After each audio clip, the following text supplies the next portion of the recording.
Hello students, DNA கவுன்சிலில் first round மாணவர்களுக்கு வந்து பார்த்தீங்கன்னா இன்றைக்கி காலைல டென்டேட்டிவ் அலாட்மெண்ட்னு வந்திருக்கும், ப்ரொஃபஷனல் அலாட்மெண்ட் ஒன்று வந்திருக்கும். இன்னொன்று வந்து பார்த்தீங்கன்னா நீங்கள் 7.5 இருந்தால் உங்களுக்கு எம்டியாக வந்திருக்கு. அதே போல் வந்து பார்த்தீங்கன்னா நீங்கள் நெக்ஸ்ட் ரவுண்ட் மூவ் பண்ணுறீங்கன்னா உங்களுக்கு எம்டியாக தான் வந்திருக்கும். அது டீட்டெயிலாக சொல்கிறேன். இப்போ வந்து பார்த்தீங்கன்னா நீங்கள் ஒரு காலேஜ் அக்செப்ட் பண்ணியிருந்தீங்கன்னா நீங்கள் 23ஆம் தேதிக்குள்ளே அந்த காலேஜில் போய்ட்டு உங்களோட எல்லா டாக்குமெண்ட்ஸும் கொடுக்கணுன்றது டீட்டெயிலாக அவங்களே கொடுத்துருப்பாங்க.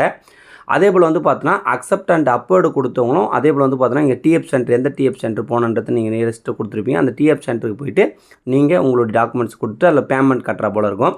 ஃபஸ்ட் கிராஜுவேட்டர் போஸ்ட் மெட்ரிக் ஸ்காலர்ஷிப்னா பேமெண்ட் கட்ட வராது, மற்றவங்கன்னா பேமெண்ட் கட்டுற போல் இருக்கும்.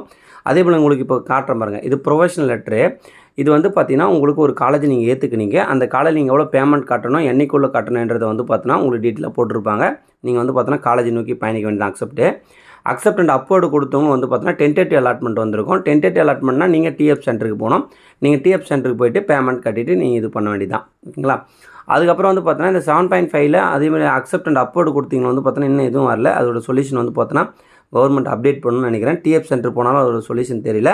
ஸோ வெயிட் பண்ணுங்கள் 7.5 மாணவர்கள் மட்டும்.